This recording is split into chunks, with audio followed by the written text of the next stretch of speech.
Welcome to the It's Your Fate podcast. Conversations to guide your steps and light your path in deciding your definite major purpose. I'm your host, Lefford Fate. Hello, this is Lefford Fate, and in this series of 17 podcast episodes, which is hosted by my good friend and colleague Mike Saunders, you're going to learn about the principles to a positive mental attitude. Welcome back. Today we have with us Napoleon Hill certified leader Sandra Valencia, and we're talking today about principle number 15, which is maintenance of sound health. Sandra, welcome to the program. Thank you. Thank you, Mike. Thank you for having me today. Hey, I'm really excited about talking about this principle because I think this is so important, and so many times people feel like I'm busy with life and personal and business, and the thing that gets put to the back burner and sometimes never taken care of is your own health. So give us a little bit of a summary of what this principle is and why is it relevant for today?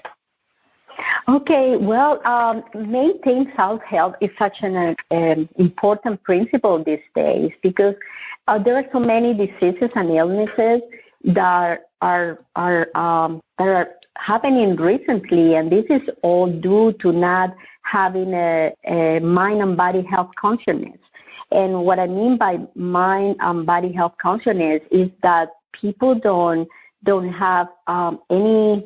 Not everyone, but people don't have a definite purpose or a goal in life of something that they look forward, except to perhaps going to work and coming home and watch TV and living this kind of life, so sedentary.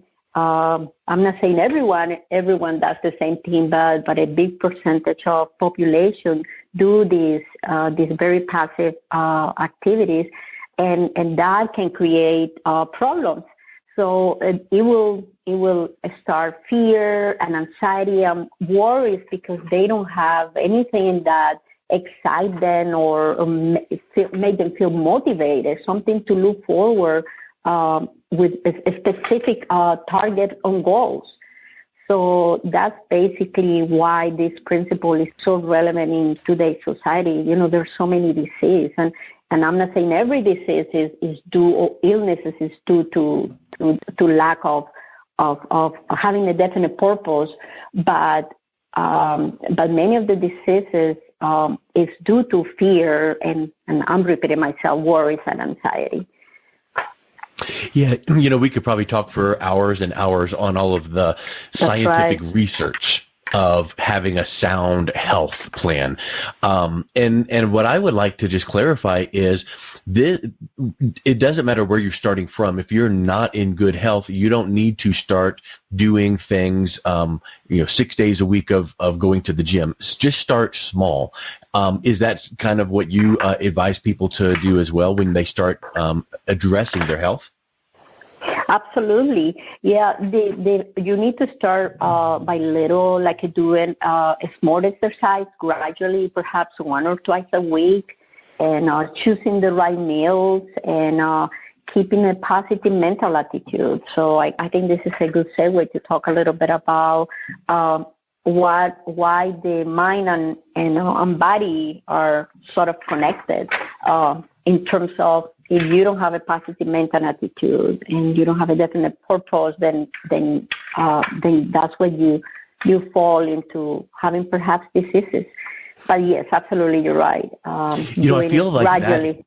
That tends to be almost a misconception when you think about maintaining sound health, because I think people focus on just the health side of it, your body. Absolutely. And you're bringing up something that with the mental approach, that might be a misconception of people. So can you clarify that for us? Yes, absolutely. So basically, the misconception is that sound health is the absence of symptoms of illnesses. And that's the misconception. But in reality, sound health is a positive state of well-being that encompasses the body, the mind, emotions, and all relationships. So that's the whole. It's mind and body connected. If I have a resentment, I live by hating people, if I don't have a positive mental attitude in all my relationships and about everything, then things start falling apart, and consequently, this state of mind that are so negative, it will eventually will transfer in a physical aspect and providing some sort of disease. Yeah, that's a really, really good point. I feel like so many people that have things put together right now weren't always that way. So did you find the time in your life where you were not focusing on maintaining sound health? And then when you started focusing on that, what kind of positive changes did you see in your life?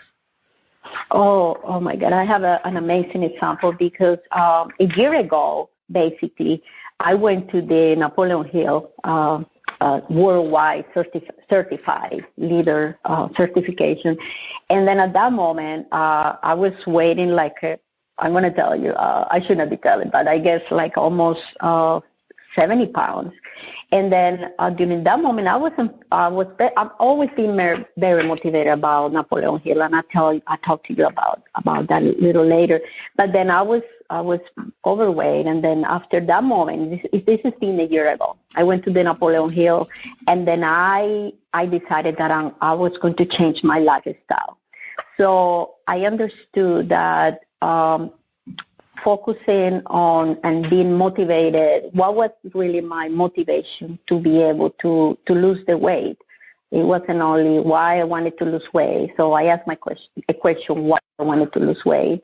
What motivates me? So I realized, well, I want to feel healthy. Want to have more flexibility, and I want to look and feel thinner and better.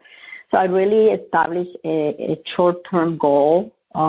They talk about, Napoleon Hill philosophy talks about a definite purpose, but people can start, as you said earlier, you can start by little and do a short-term goal. And my short-term goal was like a 3-month short-term goal, and I really established a plan, a very detailed plan, which I might be able to share in this write-up, like the template, what I use, and then what I was going to eat, what I was going to give up during that period, and my exercise plan, and so on, and a target date. So that keeps me very motivated, and I certainly I'm going to tell you, 25 pounds. Nice. So, yeah, I did, and I'm maintaining it because I did it gradually. So as you can imagine, I mean, another principle that is very key aspect in maintaining sound health is self-discipline. And so that's really helped me a lot. And self-discipline is basically, willpower and to be able to maintain this. And it's forever. It's not just a year thing, but it's just being able to do it. So I changed completely everything. You said something that was really interesting that I want to pause on, because I think it's helpful not only for this principle, but for every single one of them. And that's the word gradual. So if you're not where you want to be in any of the principles, but we're talking now about maintaining sound health, you spent 10 or 15 years gaining that weight, or you spent 5 years not being in the shape you're in, or whatever your personal situation may be, well, you can't get there in 30 days or 60 days. Absolutely. So I think that becomes a factor that frustrates people. But in reality, if you just realize how long did it take you to get into that condition, it might not take you that long to get out of it, but it certainly will be gradual. So speak to that a little bit and how gradual and self-discipline tie together. Thank you so much. Actually, I have thought about this very much in a sense that I understand, because I also want to become fitted, and I realize, and I'm being very patient, as being patient with yourself.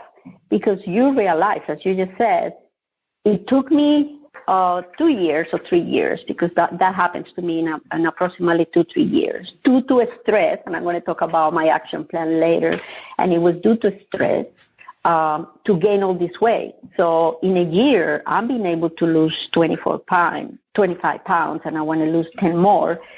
And I want to be fitted. So I know, and I'm constantly telling myself, I look at the mirror myself and I say, wow, Sandra, you have done a great job. I motivate myself, but I need to understand when I'm exercises that in order to be fitted, I have to do a lot of exercise, and it's not going to happen overnight. If I gain that weight in 2-3 years, I'm not going to lose it in a year and become thinner again and be fitted. So you're absolutely right. It has to be gradually changed. Nothing can be done overnight. And if you do it gradually, then you will be more successful in being able to achieve your goal. Exactly. That's a really, really good point. Hey, you mentioned your personal success. Can you think of an example where maybe you've worked with a client or a friend on the same type of principle of maintaining or starting their health regimen? Okay. I guess in terms of personal aspect, I have a very successful, I would say, story at this point, and that's basically at home with my mother. My mother, basically, she, for the last couple of years, she had like 3 spinal cord surgeries, and I have been applying this principle amazingly in her life in the 2 aspects. In aspect of eating, changing her eating habits and making sure she lose weight, because the weight, she was a little overweight, and losing the weight was going to help with inflammation and of course her self-esteem and different aspects as her health. And in the other side, the one that I've been working mostly is her mind.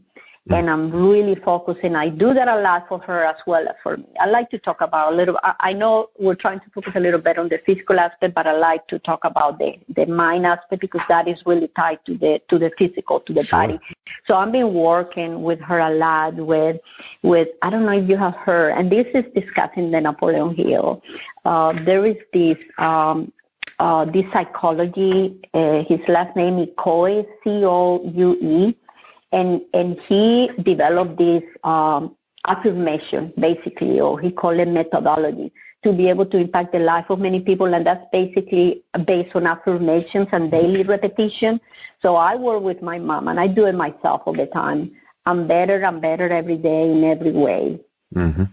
So this is helping with the mind and body connection. So I've been talking to my mother and looking at examples in history about people that are disabled and have different kind of disabilities. It basically, I make a very difficult comparison, which is very hard for my mother, but she's basically, her legs are completely numb. And she walks. She walks with the walker. She doesn't use her legs, and she walks. So I basically walk on her, and I said, look, listen, at this point, nobody's going to be able to help you, because in terms of doctors and, what they can do, they did what they could do. So at this point, you need to take up responsibility for your health, and you need to work with yourself and be able to tell yourself, I'm better and better every day in every way. So it means, mother, you're taking a responsibility of your body, and you're telling your body and that your body is going to get better and better every day. So this psychologist, he basically used this through the years, and they even use it at prisons, and this was very successful. Doctors were really hesitant about this, but they were able to prove that this really worked. So, and they talk, I'm not sure if I have time to talk a little bit about the subconscious mind, but this goes into the fact that you repeat yourself so many times and during the day about this, that eventually your body or your subconscious mind will believe it. Even if it's true or not, the body will believe it. Yeah, and that's the point of the mind-body connection. So that's right. I think that takes us right back to that misconception is people think if I'm maintaining sound health, that's my body. But if you don't believe you can maintain sound health, or you're telling yourself, I never can get fit or never can lose weight, then that mind connection is working against you. So that's a really, really great point. Very powerful. You mentioned you became a Napoleon Hill certified leader pretty recently. What was it that inspired you to do that, and what words of encouragement would you tell others that might be thinking of the same thing? Okay, yeah. What really inspired me to become a Napoleon Hill certified leader, it was many years ago, perhaps 3 years ago. The first time I read Think and Grow Rich. And then I read that book, and it caught my attention, the focus on having a definite purpose in life, and the ability to understand that if you can help other people, then that will your life will be more fulfilled. So that caught my attention, and I started to get motivated in going into the program. And then when I took the first, the program has 3 steps. So when I took the first step of the program, it was to listen all the Napoleon Hill lectures, live lectures, and it was like a presentations or audios. And he said in one of his speeches, he said, I want all of you to be able to carry my mission and spread it all over the world. So I said, I'm going to be one. I'm going to be one. So I really got very excited about going into the program, and then decided to take the formal training, and also realizing that that I had formal education, meaning going to college and getting a degree, but definitely that's something that people need to keep in mind. College, academia, it doesn't teach you what Napoleon Hill principle of success teach you. This is basically personal development, and we will not get anywhere if we don't develop those personal skills to be able to interact with our family, to improve our relationships, to be able to be positive, and to interact with all our surroundings, with anybody that we encounter in our life. Wow, that's really good. Hey, let's wrap this up with one last piece, because I feel like if people hear maintaining sound health and all of the things we've talked about, they might feel like, where do I start? So what would you say is the 5-step implementation plan for getting this principle into action? Okay, I developed like a little framework on what would be the actions plan. So the first one is express gratitude daily and meditate. So I think you can meditate, and at the same time, you can meditate in 5 to 10 minutes, and there are many instructions on how to do that out there in YouTube, so anybody can find that information over there. So within the meditation, express gratitude on the daily basis, and that will help with having a positive mental attitude. So giving thanks for what you have, and not only for what you have, but also what you want to have. Like, for example, sure, I'm thankful for something else, then you just give thanks for the things that you want to have. So you do that daily. That will help. All these 5 steps that I'm going to mention, all that will help with the mind, body, health consciousness. So the second one is daily affirmations. Daily affirmations are very critical, and I've been doing this for years. And it's basically, for example, daily affirmation, it helps with one of the most negative things for a human being, which is fear. We're fear about everything. So, for example, a daily affirmation will be to say, I'm trying to improve on my speaking skills, so I repeat all the time, I'm a great speaker. I'm a great speaker. So I'll do this many times, ideally daily. And then what does it help for? How does it improve mind and body health consciousness? So I have like a little, this one will help you with your fears and with all your worries. You're repeating yourself, you're telling your subconscious, I'm good at this, I'm good at this. So it will get to yourself to the point that you're so confident that you will really be successful in being a great speaker. So the third one, which is very critical for maintain mind and body sound health, is definite purpose. I think that term is very, let's talk about better, set goals. That's more simple for the general public. Set short goals. And as you mentioned earlier, do it gradually. Short goals. I did a goal for 3 months, and I was able to achieve it. I was motivated. Set a goal that motivates you, excites you, and do a detailed plan. Because if you have a detailed plan, a structured and organized plan, then that will help with what? With anxiety. So that will help with anxiety. And the last one, the last 4 and 5 items, I combine basically choose the right meals, exercise routine, and do intermittent fasting.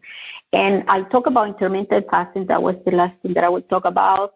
Napoleon Hill talks about doing intermittent fasting twice a year for 10 days. That's too much. He said he's not a doctor, and I will say the same thing, but I've been doing, in addition to what I have established to maintain sound health, mind sound health, intermittent fasting, which is just a little different. People can search about it in YouTube. There are many videos, and many doctors are talking about this. So that's basically what my action plan will be. Excellent. Thank you so much, Sandra. Hey, listen, what is the best way that people could reach out and learn more about you and connect with you? Yes, or they can reach me in Facebook as Sandra Valencia. There are so many Sandra Valencias out there, but in my Facebook page, I have there is a relationship with the Napoleon Hill Foundation and the fact that we're worldwide Napoleon Hill certified leaders. Okay, good. Very good. Thank you so much. I really appreciate you coming on and talking through this principle today. It was really wonderful. Oh, thank you so much, Mike. Thank you for having me today. You've been listening to the It's Your Fate podcast. To connect with me and pick up a copy of one of my books, please visit www.leffordfate.com. That's leffordfate.com. You've met your fate. Now let's walk into your destiny.